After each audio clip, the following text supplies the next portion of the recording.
diputados vayan tomando asiento, por favor. Esperamos a que se vayan sentando.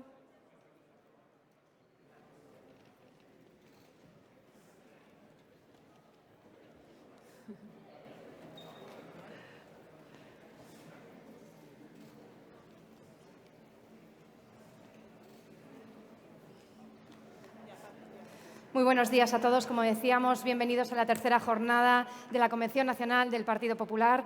Gracias a todos los asistentes, gracias a todos los que nos estáis viendo en tiempo real, en directo, a través de todas nuestras redes sociales del Partido Popular. Mayor convocatoria lanzada en la historia reciente del partido, con la participación de toda la sociedad civil. Un gran número de ponentes, expertos cualificados en sus materias, participan en todas las mesas de debate que se están desarrollando a lo largo de toda la semana. Hoy nos encontramos en el Ecuador, hemos estado en Madrid, hemos estado ya en Santiago de Compostela y en Valladolid. En Santiago presentamos nuestra propuesta económica. Se constató que nuestro partido conseguirá situar a España en la senda correcta de crecimiento económico y generación de empleo. Ayer, Valladolid, un día grande, se mostraron claros en su respaldo a nuestro presidente Pablo Casado, dirigentes europeos como Donald Tusk y Antonio Tajani, señalando que urge la victoria del Partido Popular en las próximas elecciones por el bien de España y de Europa. Hoy nos encontramos en Madrid, gracias.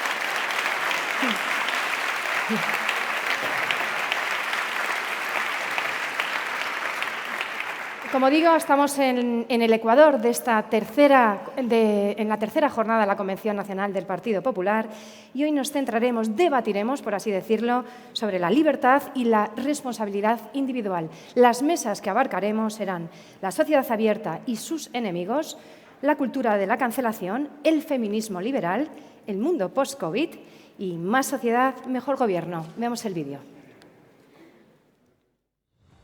Libertad es respeto a todas las libertades. Libertad emprende su negocio con ilusión. Libertad levanta la verja por la mañana. Libertad elige la educación de sus hijos.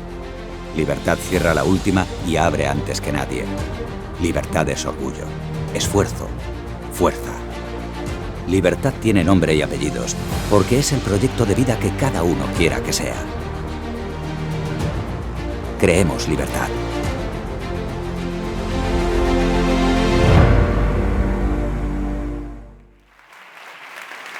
Arrancamos, por lo tanto, entramos en materia. Primera mesa de la jornada aquí en Madrid.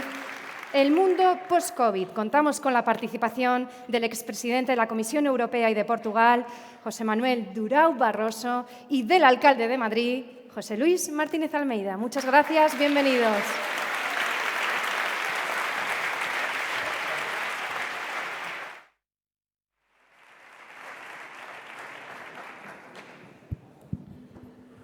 Muy buenos días, presidente nacional del Partido Popular, querido Pablo Casado, miembros de las distintas ponencias y paneles que se van a celebrar a lo largo de toda esta mañana en la Convención Nacional del Partido Popular, y especialmente quisiera dar la bienvenida a Madrid a José Manuel Durão Barroso, a una ciudad que lleva con orgullo precisamente el título de ser la capital de la libertad y la responsabilidad individual, porque no hay ciudad en estos momentos que encarne la libertad y la responsabilidad individual como medio para afrontar los retos de la pandemia como la ciudad de Madrid.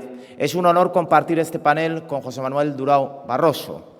Su cursus honorum en el ámbito de la política y del servicio público impresiona. Ministro de Asuntos Exteriores de la República de Portugal, primer ministro de la República de Portugal, o también, por supuesto, presidente de la Comisión Europea entre los años 2004 y 2014.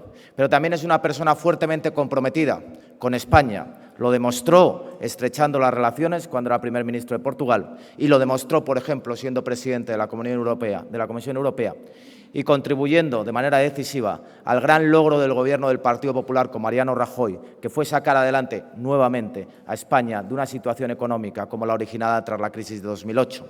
Sin José Manuel Durão Barroso en la presidencia de la Comisión Europea hubiera sido más complicado, sin lugar a dudas, que ese Gobierno del Partido Popular con Mariano Rajoy hubiera podido conseguir tal logro. Y permítame la presencia de José Manuel Durão Barroso para transmitir la felicitación a Carlos Moedas, próximo alcalde de Lisboa, Madrid.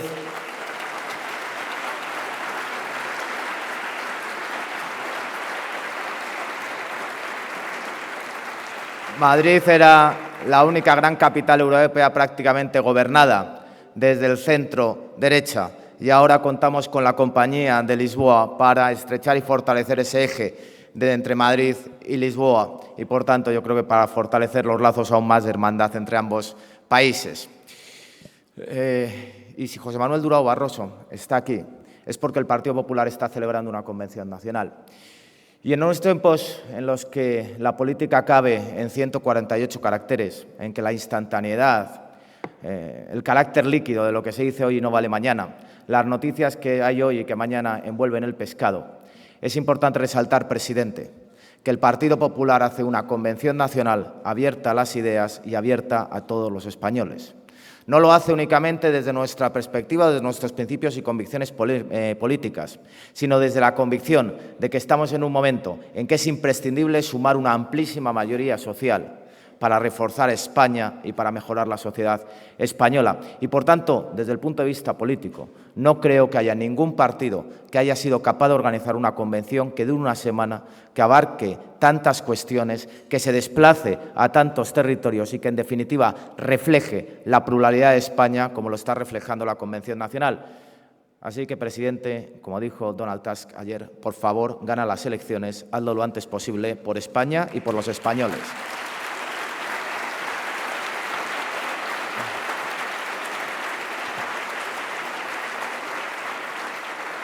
El panel que tengo el honor y el privilegio de compartir con José Manuel Durão Barroso bajo el título de Libertad y Responsabilidad Individual se refiere básicamente a lo que son los retos del mundo tras la pandemia del COVID-19. Una pandemia que tenemos que abordar, en primer lugar, desde una perspectiva que nos va a ofrecer José Manuel Durão Barroso en su calidad de presidente de la Alianza por la Vacunación Mundial, de la Alianza Mundial por la Vacunación, particularmente importante en un momento en el que desde determinados sectores se niega lo que es la entidad de la vacunación y en la que precisamente con el calendario de vacunación tal y como se ha realizado nos encontramos en estos momentos en la situación de contención de la pandemia, no de victoria todavía, no lancemos las campanas, pero sí de contención de la pandemia como no se había producido en los 18 meses anteriores y, por tanto, agradecer también no solo la trayectoria política sino el compromiso con la sociedad que demuestra presidiendo esa Alianza Mundial por la Vacunación. Y esos retos, voy a hacer unas breves reflexiones, porque quien le corresponde hacerlas y a quien todos estamos esperando escuchar, sin lugar a dudas, es a José Manuel Durão Barroso. Pero sí, permítanme hacer dos reflexiones, una de ámbito global y otra de ámbito local, desde una ciudad como la de Madrid, en relación con esos retos del mundo tras la pandemia.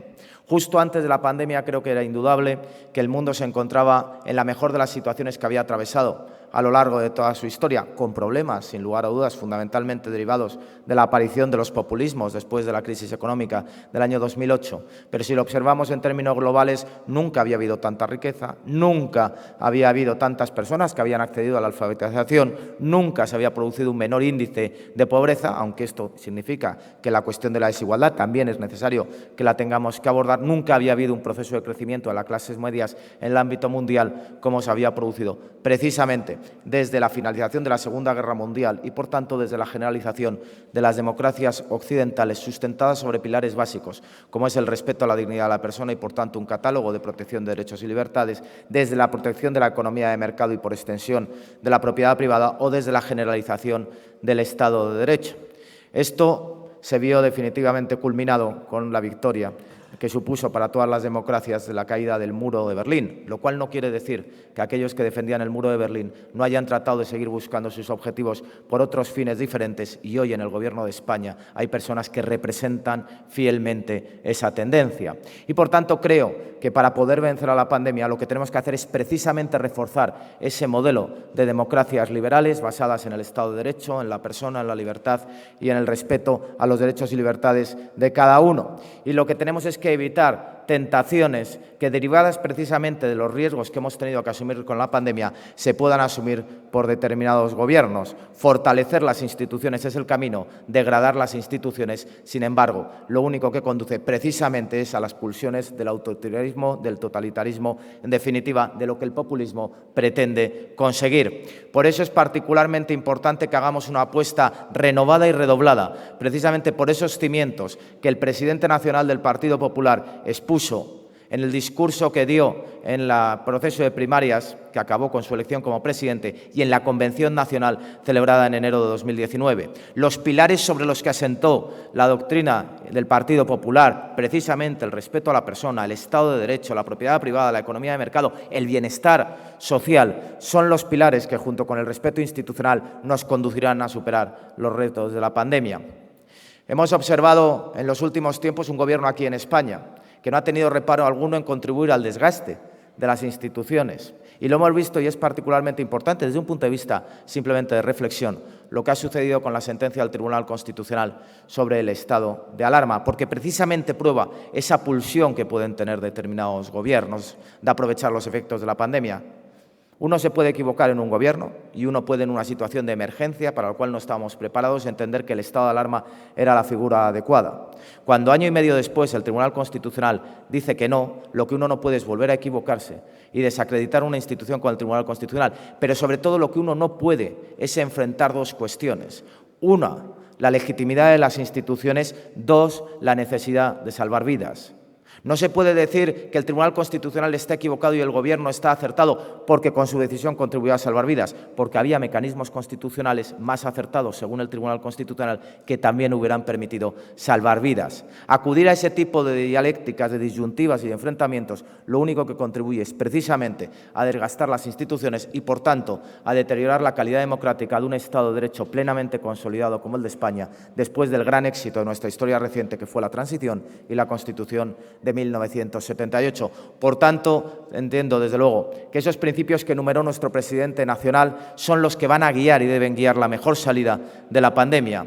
Y nosotros, desde la ciudad y desde la Comunidad de Madrid, presidente, tenemos una serie de retos que queremos afrontar y mediante los cuales también queremos transmitir que cuando llegues al Palacio de la Moncloa estamos seguros de que las políticas que estamos aplicando aquí en Madrid serán en buena medida también las políticas que se apliquen en el ámbito nacional. ¿Por qué? Porque tenemos tres ejes de actuación y tres desafíos que afrontar. En primer lugar, la recuperación económica y el mantenimiento de la cohesión social. La recuperación económica que se debe asentar sobre los pilares precisamente de la libertad económica, de la confianza en la sociedad y de la convicción de que somos todos y cada uno de nosotros los que tenemos que tener los instrumentos para poder tomar las decisiones que mejor nos convengan en nuestra vida personal y en el ámbito profesional. Y por tanto que solo desde la seguridad jurídica, desde la certeza de la actuación de las administraciones, desde la confianza público-privada, desde la estabilidad política y desde un modelo de libertad económica que sí, también incluye, por supuesto, los bajos impuestos, se puede contribuir decisivamente a esa recuperación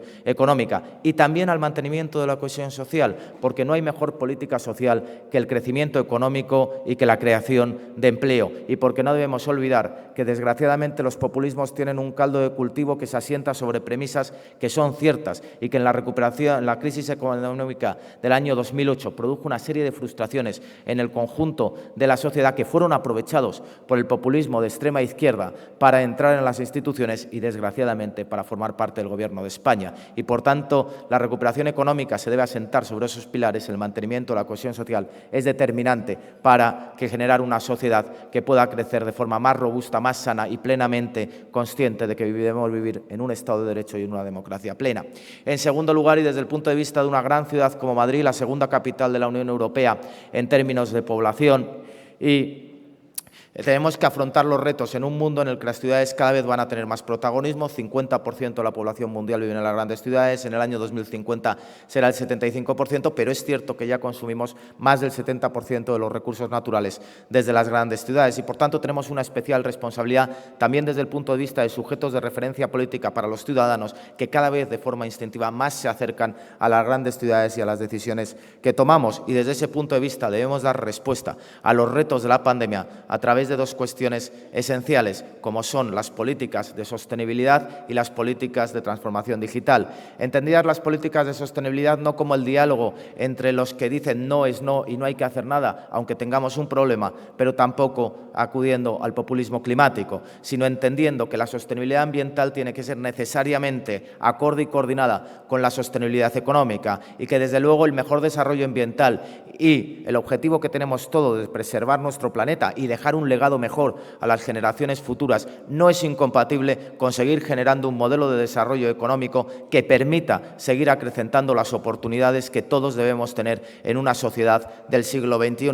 Y ese es el modelo que hemos establecido, presidente, en la ciudad de Madrid. Ese es el modelo de entender que solo desde la combinación de la sostenibilidad ambiental con la sostenibilidad económica nos permitirá seguir creciendo como sociedad, y que desequilibrarlo desde un punto de vista, desequilibrarlo desde otro punto de vista, solo nos conduce hacia sociedades más injustas y más empobrecidas en todos los órdenes. Y desde la transformación digital, como la mejora que tenemos que tener de la calidad de vida también junto con la sostenibilidad y, por tanto, el aprovechamiento de todas las oportunidades que tenemos en este momento y que nos permite, como gran ciudad que somos, mejorar en la eficiencia y en la eficacia de la gestión de nuestros servicios públicos, o sencillamente lo que deberíamos entender todas las administraciones, que en la relación que la sociedad tenga con nosotros debemos procurar atender que no pierdan ni tiempo ni dinero por relacionarse con nosotros, sino que, por el contrario, vean una ventaja competitiva que les ofrecemos desde la ciudad de Madrid. Y el último eje es la gestión, esencial. La gestión de todos los servicios públicos, la mejora de la calidad de vida, ocuparnos de los problemas concretos que tienen todos los ciudadanos.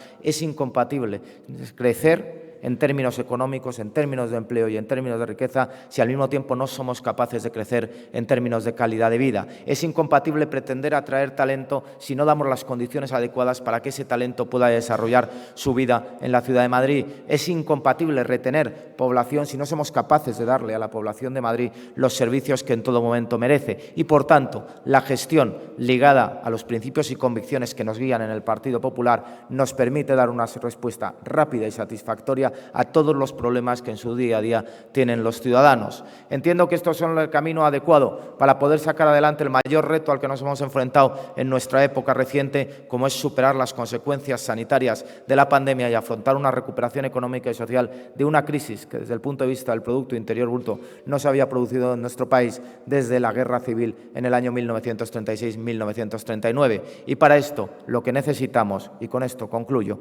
es lo que he dicho al principio de mi intervención: presidente, gana las elecciones y hazlo lo antes posible. Muchas gracias.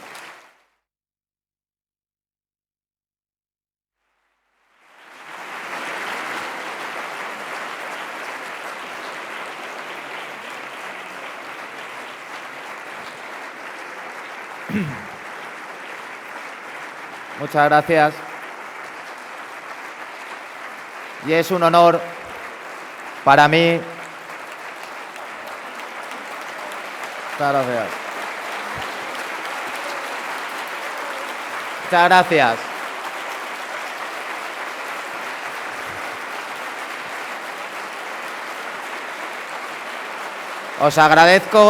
Os agradezco enormemente los aplausos, pero mientras estáis aplaudiendo, estáis perdiendo tiempo de José Manuel Durão Barroso, que es un honor y un privilegio que pueda estar aquí, que le podamos recibir y que podamos compartir con él las reflexiones que va a hacer. Muchas gracias, José Manuel.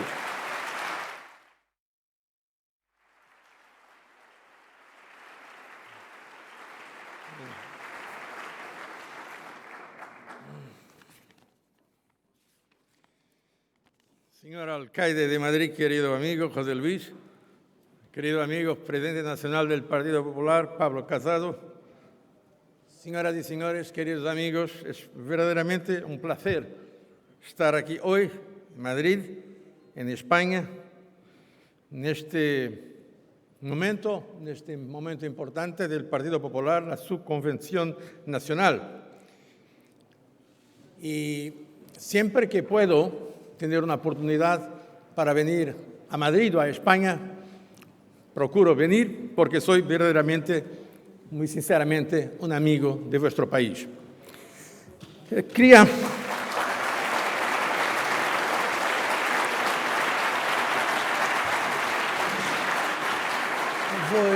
Voy a intentar hablar en mi pobre español o portuñol.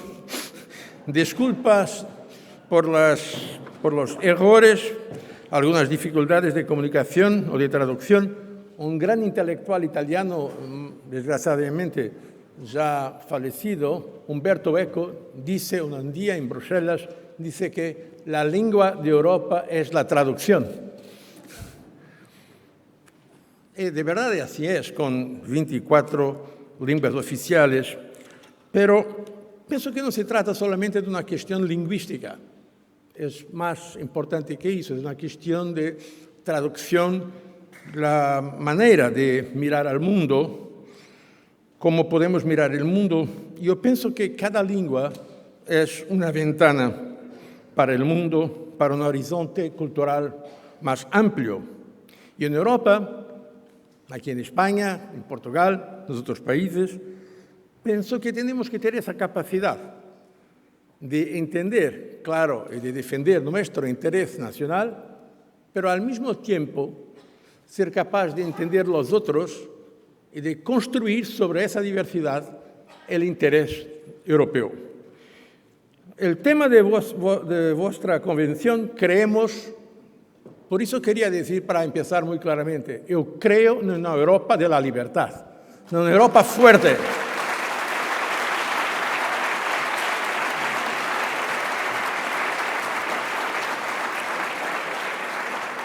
Una Europa de convicciones y de valores, una Europa que respete su magnífica diversidad, una Europa que entienda que puede añadir al interés nacional de cada uno de nuestros países la fuerza de estarmos juntos, porque en este mundo cada vez más difícil, más imprevisible, más peligroso, la verdad es que cada uno de nuestros países, mismo los países más importantes desde un punto de vista económico, demográfico, por sí solos no son capaces de defender adecuadamente sus intereses y sus valores en el plano mundial.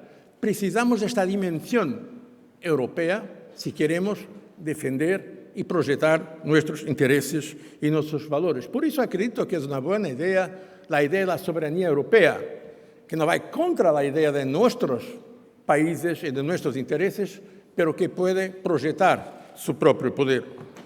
Pero voy a hablar de Europa un poco más adelante. Antes quería decir un poco mis perspectivas sobre la pandemia y sobre las tendencias que se pueden ya identificar. Como lo dice el alcalde, mi querido amigo José Luis, soy desde el enero de 21 presidente de Gavi, Global Alliance for Vaccines. Estoy siguiendo, una base pro bono, pero estoy siguiendo cada día la evolución mundial, lo que toca a las vacunas, a la inmunización y también a los principales problemas y tendencias en ese dominio.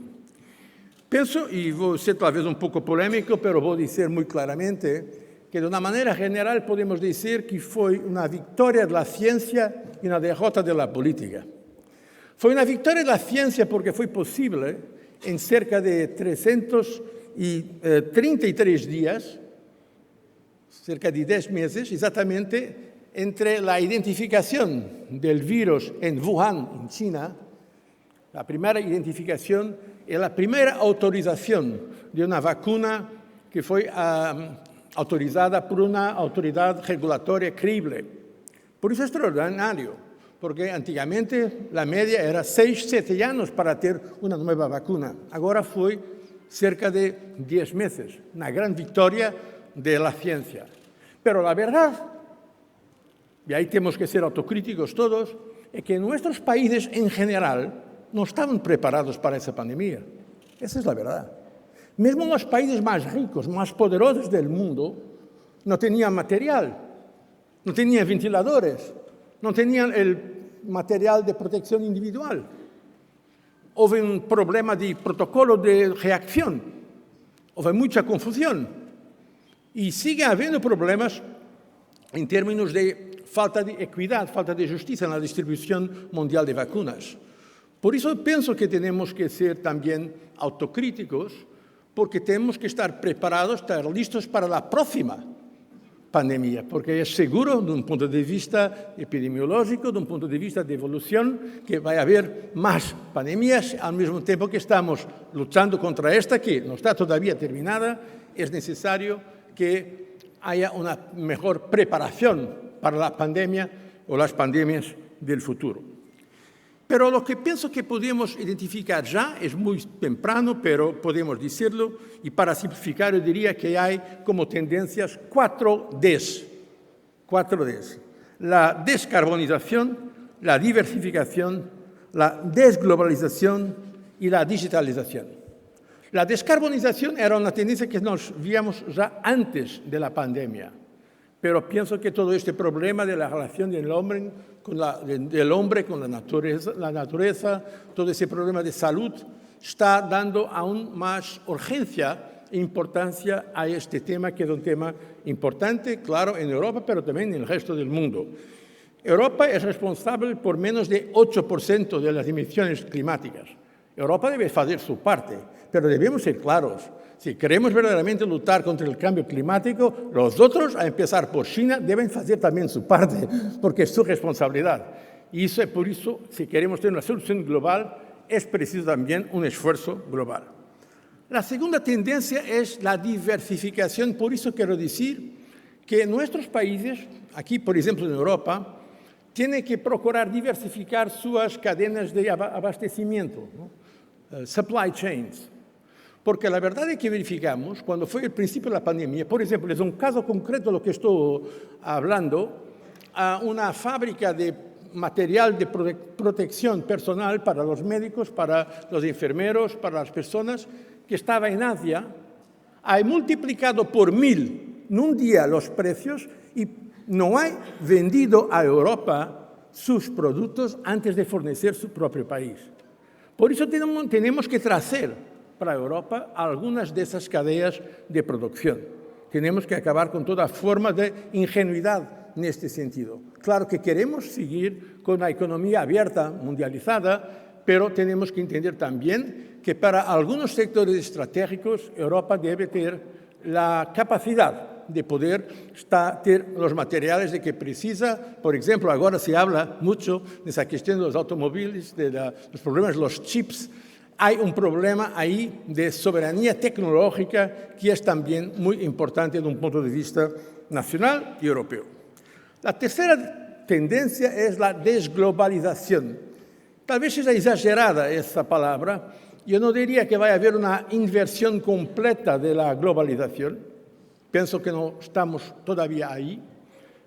Pero es verdad que hay al menos una globalización más lenta. En gran medida por causa de la separación, de la crispación entre China y Estados Unidos.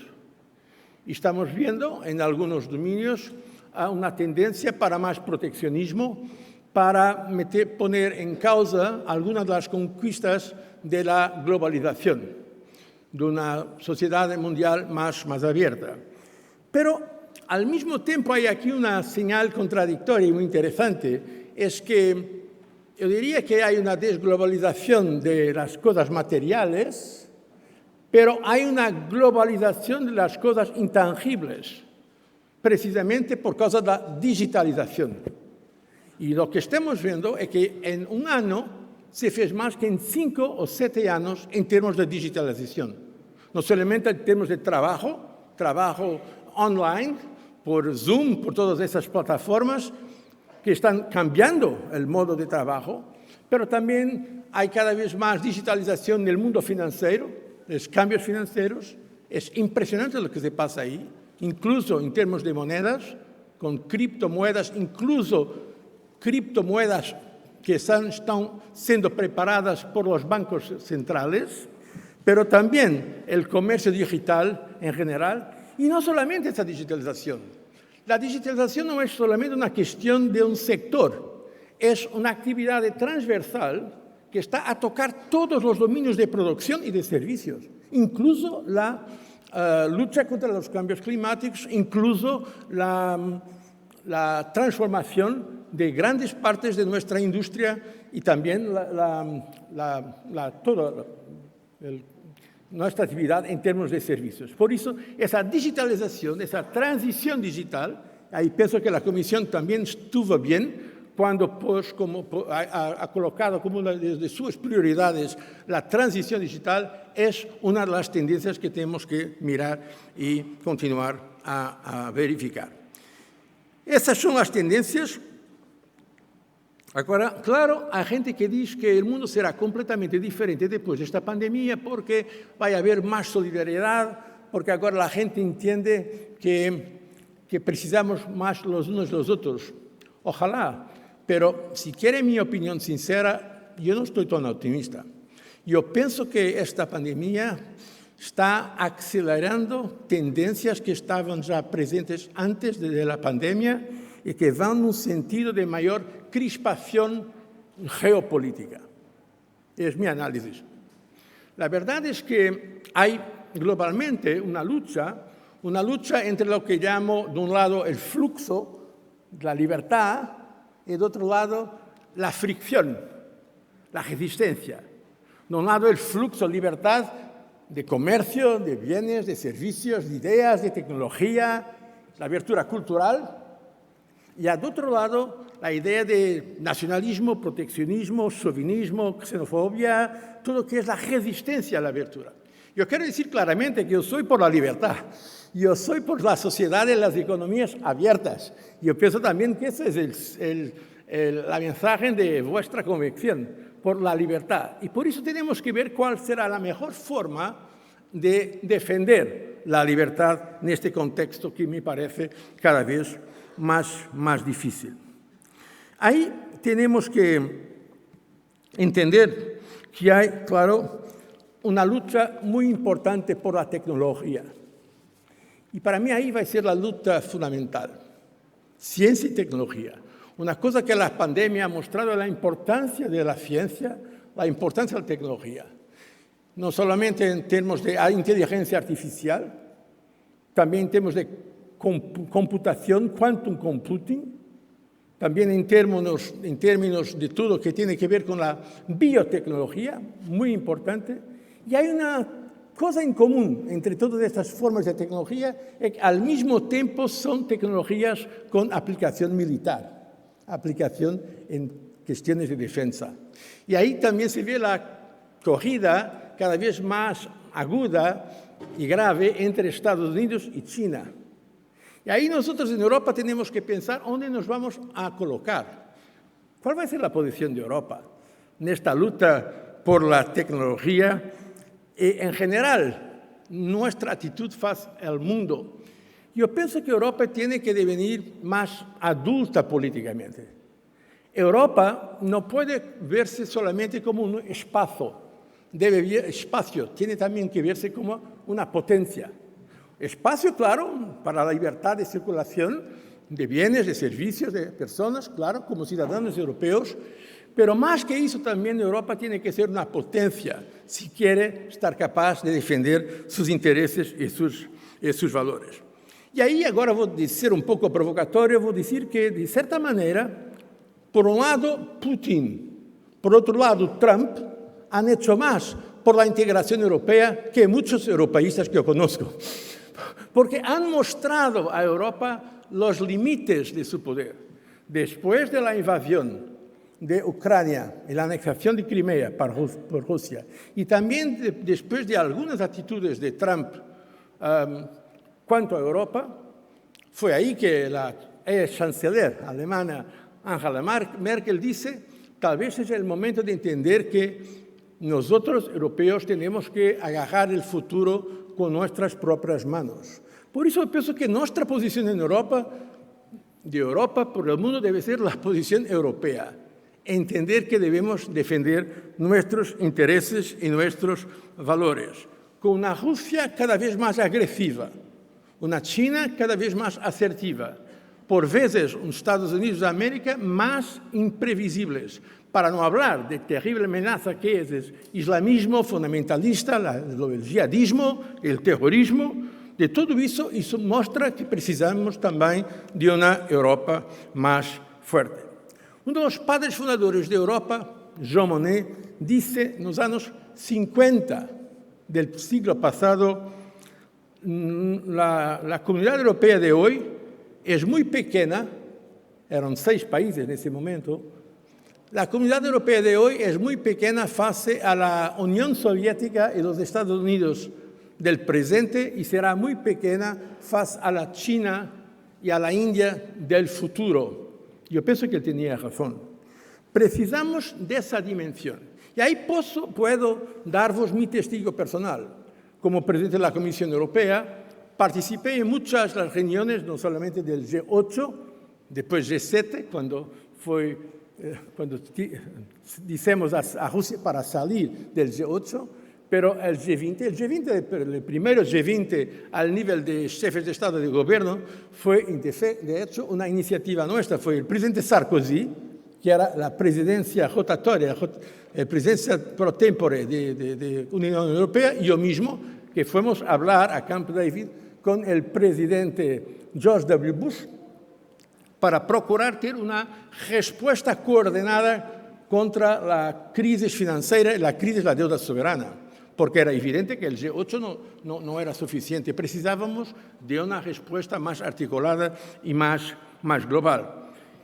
Y el testigo, lo que quería compartir con vosotros, es que para mí es evidente que quien toma las decisiones importantes en el mundo, al menos cuando es las cuestiones económicas, cuando estamos en esa sala del G20, y es ahí verdaderamente el primer foro de decisión, son finalmente tres: Estados Unidos, China y Europa, si estamos juntos. No puede haber ningún acuerdo a nivel global de lucha contra la pandemia, de lucha contra el cambio climático, de cuestiones de comercio internacional, cuestiones de taxación. No puede haber nada si Europa no está presente. Y a veces nosotros en Europa pienso que no tenemos esa sensación. Tenemos una especie de complejo de inferioridad. Y era eso que eu gostaria de ir un poco contra ese complejo de inferioridad. Yo pienso que es importante entender que Europa, si nuestros países son capaces de estar juntos, puede verdaderamente contar de un punto de vista global. Claro está que aquí hay que considerar también una cosa importante. Todos los otros no son lo mismo para nosotros. Estados Unidos podemos tener algunas diferencias, como fue con el presidente Trump, pero la verdad es que Estados Unidos está fundamentalmente del lado de las sociedades abiertas, de la economía abierta. La verdad es que mismo ahora, hoy mismo, se va a realizar en Washington la reunión del Consejo de Tecnología y de Comercio entre Europa y Estados Unidos. Y ahora mismo, durante esta pandemia, a pesar de la crisis que hubo en Asia-Pacífico, con la coalición entre Estados Unidos, Reino Unido y Australia, que planteó problemas serios a Francia, la verdad es que mismo así fue posible, ahora en la Asamblea General de las Naciones Unidas, tener una agenda común de lucha contra la pandemia entre Estados Unidos y la Unión Europea. Yo pienso que no podemos decir que todos son iguales. Pienso que tenemos que, en primer lugar, defender nuestros intereses y nuestra identidad europea, pero ser capaz de firmar las alianzas y las complicidades necesarias con aquellos que básicamente defienden los mismos valores. Claro está que después la cuestión de la actitud fundamental cuanto al orden mundial. ¿Qué orden mundial queremos nosotros? ¿Queremos un orden mundial de ruptura, de fragmentación o de paz? ¿Cuál es nuestro interés? ¿Y cuáles son nuestros valores? Cuando la Unión Europea recibió el Premio Nobel de la Paz en 2012, yo tuve el honor de recibir ese premio a Oslo, en Noruega, y hice el discurso de aceptación. Empecé mi discurso citando Spinoza. Y Spinoza decía, la paz no es solamente la ausencia de guerra. La paz es también un estado de espíritu, un estado de benedictud, de beatitud, de armonía. Yo pienso que ese valor de la paz sigue siendo para nosotros europeos fundamental. La verdad es que la historia de Europa es la historia de guerras, y desde que la Comunidad Europea fue creada no hubo más guerras, al menos entre los miembros de la comunidad, los miembros de la Unión Europea. Hubo guerras en Europa, como Ucrania, Georgia, Bosnia, pero los países europeos que durante tantos siglos conocieron tantas guerras, han felizmente conseguido vivir en paz. Por eso yo pienso que al mismo tiempo que defendemos una posición de afirmación de valores y de intereses de realpolitik, que Europa debe perder un poco su inocencia, su naivete, como dicen los franceses, Al mismo tiempo, pienso que es nuestro interés defender un orden multilateral donde podemos aceptar la idea de bienes comunes globales. Por ejemplo, la salud pública es un bien público global. La preservación de nuestro ambiente, de nuestro clima, nuestro planeta, también. La estabilidad financiera, el comercio abierto, la paz, la lucha contra el terrorismo. Todo eso son bienes públicos globales donde podemos también y debemos cooperar mismo con otros países que en otras cuestiones no son nuestros aliados ni nuestros amigos, que verdaderamente son nuestros adversarios. Y por eso esto exige, no es muy simple, pero esa es la verdad, porque a veces la vida no es simple. Todo esto exige una estrategia complicada de saber identificar los intereses en cada cuestión, procurar mantener un orden multilateral abierto, al mismo tiempo que debemos ser intransigentes cuando se trata de defender las cuestiones fundamentales de derechos humanos, las cuestiones, por ejemplo, que tienen que ver con la libertad. Ahora, para eso todo, al final, y ahí voy a terminar con estas reflexiones, una cuestión política. Ya no estoy ahora más en la política activa. Y admiro mucho a los que tienen la coraje y la voluntad de seguir dando lo mejor para la política activa. Yo estuve más de 30 años en la política activa, no solamente como primer ministro y ministro de Negocios Extranjeros de la Comisión, pero también como líder de la oposición. Y quiero decir una cosa, para mí, de todas las posiciones que ocupé, la más difícil no fue presidente de la Comisión ni primer ministro, fue líder de la oposición. Porque es un momento que tenemos que ser capaces de generar la esperanza y es un momento fundamental para la afirmación de todo liderazgo. Pero la verdad es que hoy, si queremos pensar en términos de avanzar políticamente, sea en el plano europeo, sea en el plano nacional, precisamos de tener el apoyo necesario. Y hay una cuestión que me hace lembrar un poema de Yeats, un gran poeta irlandés. Él decía en inglés, "Things fall apart, the center cannot hold." Las cosas están cayendo, el centro no se asegura más. Esto es interesante porque cuando la gente mira a Europa, y no solamente a Europa, otras partes del mundo, en las Américas, en Turquía, en Asia, estamos viendo muchas veces una crisis del centro político. Y ahora estamos aquí, claro, pensando más el centro derecha. Yo pienso que es muy importante tener la capacidad y la coraje de afirmar un centro fuerte. Centro no quiere decir, centro derecha no quiere decir menos, quiere decir más. No un centro suave, un centro blando, no soft center, pero un centro fuerte, un centro duro. Yo no voy a decir un centro Durán, pero no voy a decir porque es mi nombre. Un centro duro que sea capaz de afirmar con convicción sus propios valores. Porque la verdad es que hoy, muchas veces, en el debate nacional de nuestros países, en el debate europeo, nos vemos que quien tiene la hegemonía, quien tiene la iniciativa, son los extremistas. Se habla mucho de los populistas de extrema derecha, pero también los extremistas de extrema izquierda. Y a veces la extrema izquierda está ahora procurando cancelar la libertad de pensar mismo en las universidades. Hay también esa tentativa de limitar las libertades con las ideas populistas de extrema derecha y de extrema izquierda. Y yo pienso que precisamos de tener un centro fuerte que no tenga complejos face a los populismos, a los extremismos. Al contrario, que sea un centro que pueda defender la libertad. Y para ahí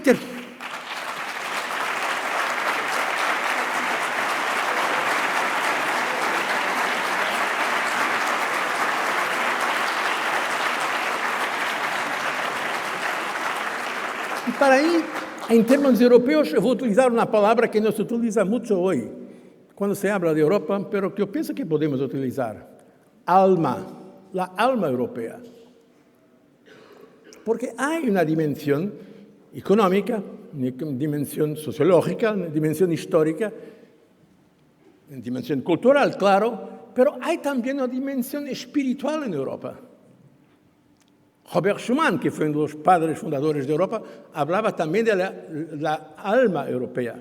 Mismo personalidades que no son de nuestro campo político, como Jacques Delors, hablaba de alma europea. Y lo que se pasa hoy es claro que vamos siguiendo defendiendo el secularismo en las instituciones, pero pienso que tenemos que tener un poco más de orgullo cuando hablamos de Europa. Orgullo sin arrogancia. La arrogancia es siempre una forma de estupidez. Pero quieren tener orgullo en ser europeo. Y lo que pasa hoy en el debate intelectual muchas veces es que nos quieren acusar por el hecho de ser europeos, como si nosotros europeos deberíamos tener vergüenza de nuestra historia. Yo no tengo vergüenza de la historia de Europa. Yo pienso que Europa dio mucho a la civilización.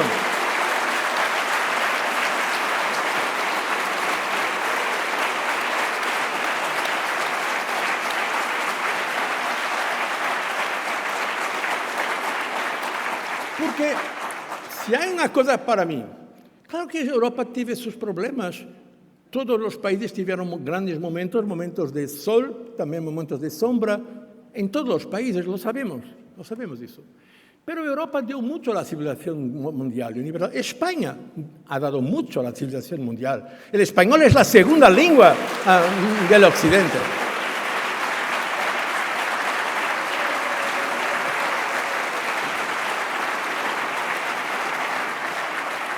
Y para mí, si hay una cosa que define Europa, y que es muy propia de nuestra civilización judaico-cristiana, es la dignidad de la persona humana. La idea que antes del partido, con todo el respeto por nuestros partidos, antes del partido, antes del Estado, antes de cualquier construcción abstracta, hay la persona humana. Y la dignidad de la persona humana es lo más importante.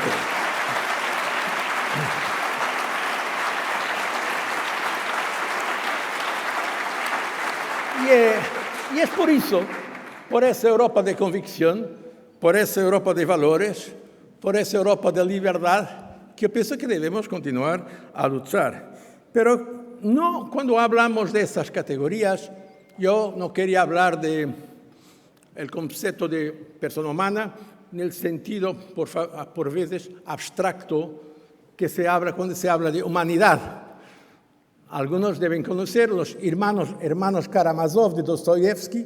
Hay un personaje que dice, a mi padre le encanta la humanidad en general, pero detesta a cada persona en particular.